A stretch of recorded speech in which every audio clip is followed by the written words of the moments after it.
حضرت لقمان کون تھے؟ اس کے بارے میں بات ملتی ہے کہ یہ عرب کے مشہور دانشور اور عقل مند عقلاء میں آتے ہیں۔ جس طرح عرب کے دور میں مشہور شاعر وغیرہ ہوا کرتے تھے، تو اس وقت حکمت بھری باتیں حکیم لقمان کے نام سے یاد کیا گیا ہے قرآن میں۔ تو حکمت بھری باتیں کرتے تھے، سمجھداری کی باتیں کرتے تھے، لوگوں کے فیصلے کرتے تھے۔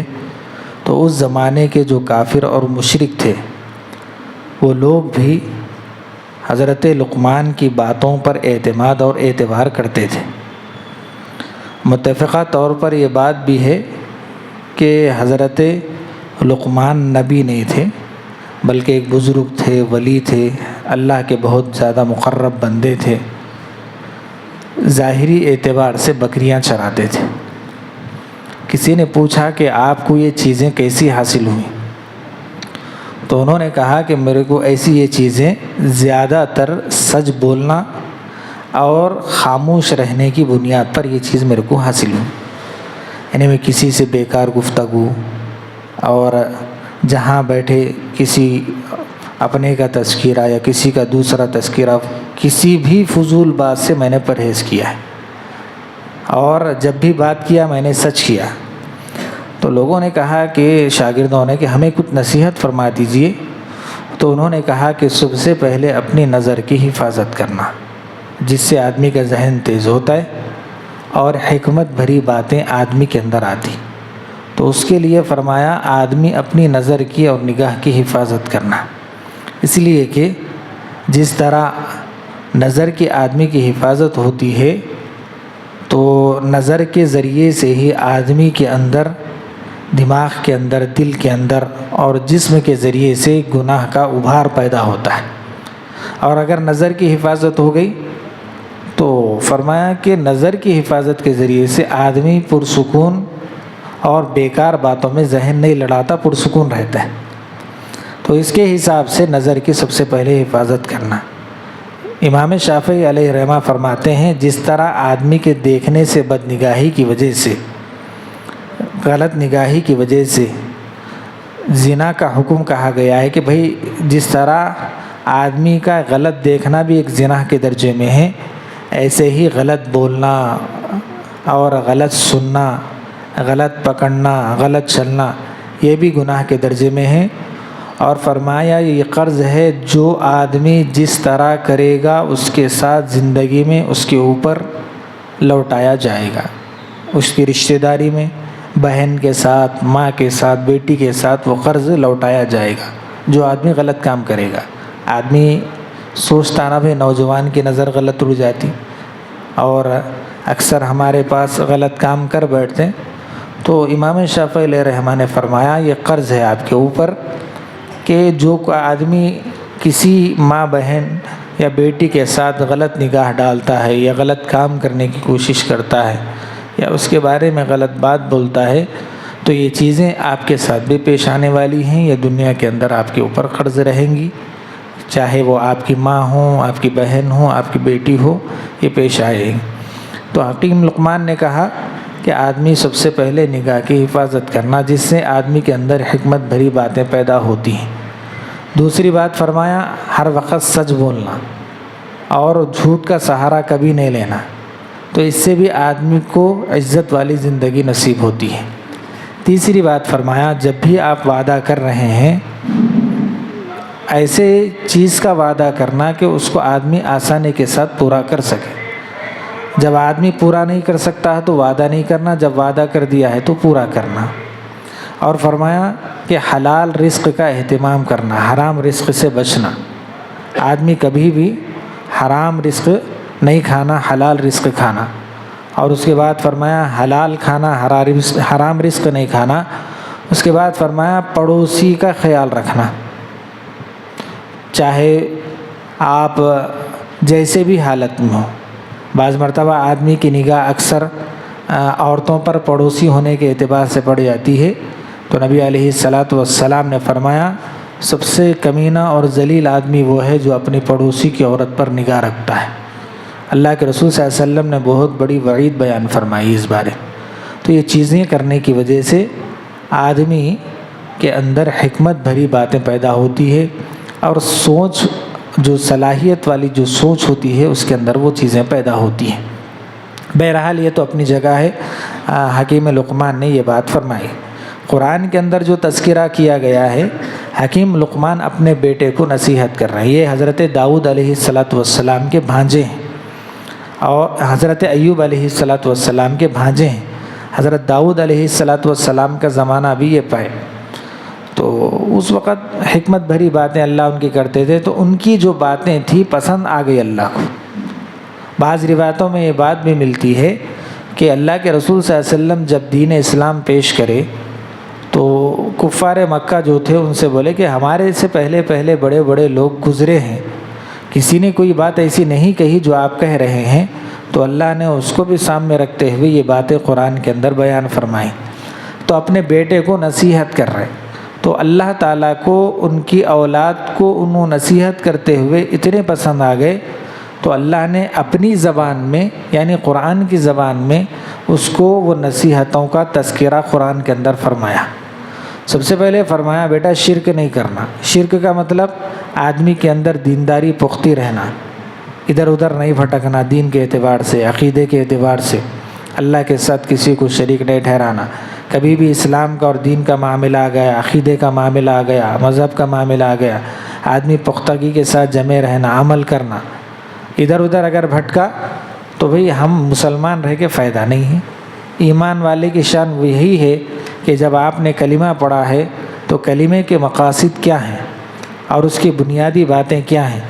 ایمان والے کو، ہر آدمی کو یہ مد نظر رکھنا چاہیے کہ اس کے بعد ہم کو کیسے عمل کرنا ہے۔ تو اس سے فائدہ یہ ہوتا ہے کہ ہم ایمان والوں کے اندر شمار بھی کیے جاتے ہیں۔ دوسری بات یہ فرمائی، اے میرے بیٹے والدین کا حقوق ادا کرنا، یعنی اللہ نے قرآن کے اندر اس کے اندر فرمایا کہ حضرت لقمان جو ہے اپنے بیٹے کو نصیحت کر رہے ہیں، بیٹا یہ پہلا تو شرک نہیں کرنا، دوسرا اپنے والدین کی خدمت کرنا، ان کے حقوق ادا کرنا۔ قرآن کے اندر اللہ کے حقوق کے بعد فوراً اپنے والدین کا حقوق، کیونکہ اصل خالق تو اللہ ہے، دنیا کے اعتبار سے ذریعہ اور سبب بننے والے ماں باپ ہیں۔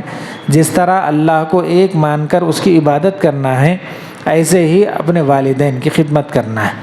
اس کی بڑی تفصیل ہے، ماں کا درجہ باپ کے مقابلے میں خدمت کے اعتبار سے زیادہ ہے، اور ادب کے اعتبار سے، تعظیم کے اعتبار سے باپ کا درجہ ماں کے مقابلے میں زیادہ ہے۔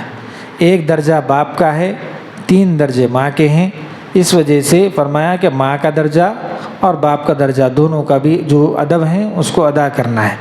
قرآن کے اندر اب تفصیل تو بیان کرنا نہیں ہے، اس کے اندر اس بارے میں تذکرہ کیا گیا ہے، جیسا بعض مرتبہ ماں باپ کی طرف سے کوئی بات اگر بچے کے لیے ہو جائے تو بچے کے دل میں بعض مرتبہ ایک ایسی بات پیدا ہو جاتی، جیسا ہمارے پاس بولتے ہیں نا ایسا، اتنی بات بھی اگر اولاد کے دل میں پیدا ہو رہی یا ایسے بھی انہیں کر رہا، اف عربی میں لفظ آتا اف، جیسا ہمارے پاس بولتے ہیں ایسا بولتے ہیں، کئی کو وہ بار بار بول رہے ہیں بلکہ سامنے تو نہیں بولتے لیکن پیچھے بول لیتے ہیں۔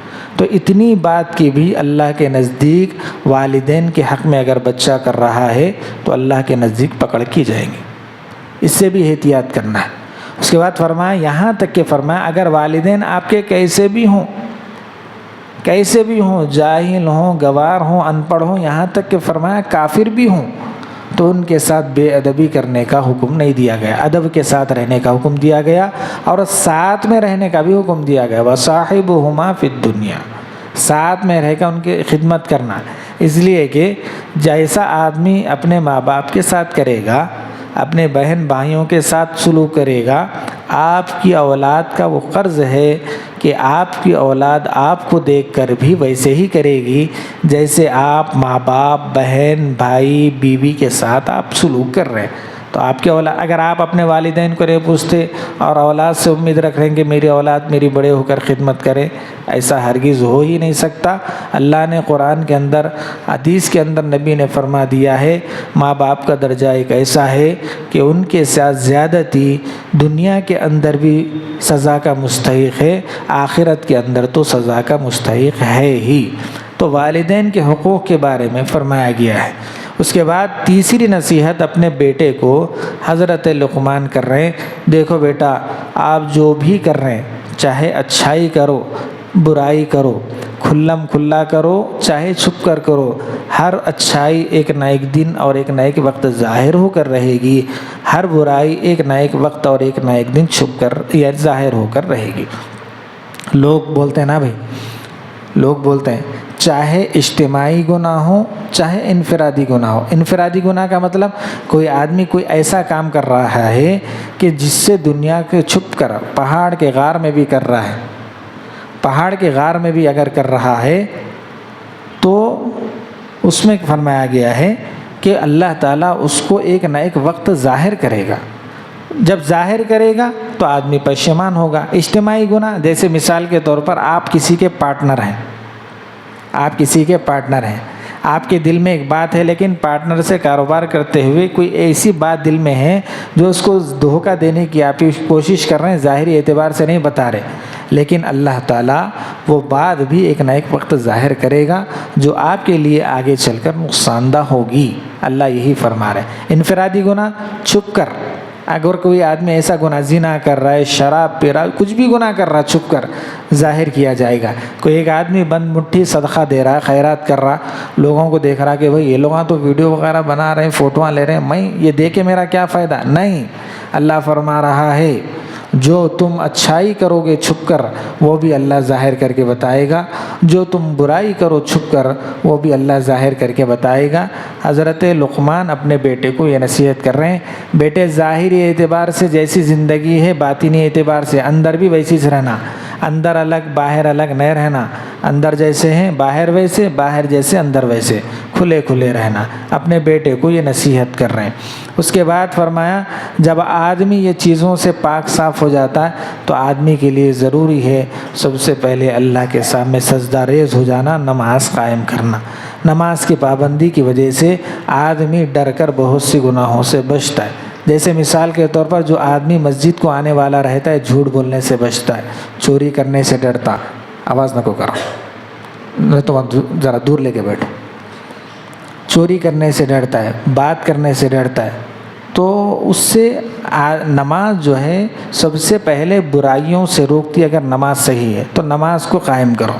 اس کے بعد فرمایا جب تم نماز پڑھنے کی عادی بن گئے اور تمہارے اندر والدین کا جذبہ آ گیا، تمہارے اندر یہ ڈر پیدا ہو گیا کہ اچھی اور بری بات جو بھی کر رہے ہیں اللہ کے سامنے حاضر ناظر ہونا ہے، تو پھر فرمایا یہ باتیں تم دوسروں تک پہنچانا۔ اچھی بات جہاں پر بھی جا رہے ہیں اچھی بات کرو، بری بات جہاں ہے وہاں پر روکو۔ روکنے کا طریقہ میں نے بتلا دیا، حدیث پاک میں ہے، اگر آپ کے اندر مار کر ڈرا کر جیسے بھی ہے طاقت سے روکنے کی صلاحیت ہے روکو، اگر اتنی طاقت نہیں ہے زبان سے روک سکتے زبان سے روکو، نہیں آپ کچھ بھی نہیں کر سکتے دو بھی نہیں کر سکتے تو وہاں سے برائی سمجھ کے ہٹ جاؤ۔ اور فرمایا کہ برائی کو آپ جب روک رہے ہیں یا اچھائی پھیلانے کی کوشش کر رہے ہیں تو اس وجہ سے آپ کے اوپر پلٹوار ہوتا ہے۔ ہر آدمی ایک جیسا نہیں رہتا۔ تو کون ہوتا دین کی بات بولنے والا؟ تو کون ہوتا ہمارے کو سمجھانے والا؟ تو کون ہوتا ہمارے کو یہ کام نہ کو کرو بولنے والا؟ یہ زبان سے لوگ بولتے ہیں۔ بعض جانا اگر سر پھرا رہا ہے تو مار دیتے، بعض جانا اگر زیادہ کچھ رہا تو آپ کے اوپر ایسے الزامات اور ایسے معاملات پیش آ جاتے ہیں جو آپ کے برداشت سے باہر ہو جاتے ہیں۔ تو وہی بتا رہے ہیں کہ اگر اچھا کام جب آپ کرنے جا رہے ہیں یا برائی سے روکنے جا رہے ہیں آپ کے اوپر حالات آ گئے تو ذرا صبر کر لینا۔ اور یہ بہت بڑے آدمیوں کی بات ہے اور بہت بڑی ہمت والی بات ہے، اللہ نے یہ فرمایا۔ تو اپنے بیٹے کو یہ نصیحت کر رہے ہیں۔ کہا اس کے بعد فرمایا ہر آدمی سے عاجزی سے پیش آنا، جھک کے پیش آنا، محبت سے پیش آنا اور ہنستے ہوئے ملنا، کسی سے چڑچڑاپن نہیں کرنا۔ رہتا نا بھائی آدمی کو کبھی رشتہ داری کی دشمنی رہتی، کبھی کاروبار کی دشمنی رہتی، کبھی دوستی کی دشمنی رہتی، کبھی کسی واسطے سے آدمی کے دل میں اگر حالانکہ انہیں ڈائریکٹ نہیں سنتا کوئی آ کے بول دیتا ہے کہ بھئی ایسا ہوا تیرے بارے میں، انہیں ایسا بول رہا ویسا کر رہا، تو آدمی کے دل میں اس کے بارے میں تھوڑا سا کالا پن آ جاتا۔ تو ملتے خود اللہ فرما رہے نہیں، یہاں پر ان کے حکیم لقمان کی بات ظاہر کر کے بتا رہے ہیں جب بھی آپ کسی سے ملو تو ظاہری اعتبار سے جس طرح آپ ہنسی خوشی سے مل رہے ہیں دل کو بھی پاک صاف کر کے رکھے ملو، اللہ کو یہ بات بہت پسند ہے۔ اور اس کے بعد فرمایا یہ جو چیزیں ہیں آپ کو لوگوں کے اندر اچھا بننے کے واسطے بہت مؤثر ذریعہ ہے۔ آپ کبھی لوگوں کے درمیان میں اچھی بات کرے اپنے بارے میں یا دوسروں کے بارے میں، تو یہ جو ادا ہے آپ دوسروں سے مل جل کر رہ رہے ہیں، ہنسی خوشی مل رہے ہیں، جھک کر مل رہے ہیں، کسی کو ستا رہے نہیں، تو یہ وقت ایسا ہے کہ آپ کوئی بھی اچھی بات بولو یا اچھا کام کرو اس کا اثر لوگوں پر بہت زیادہ پڑتا۔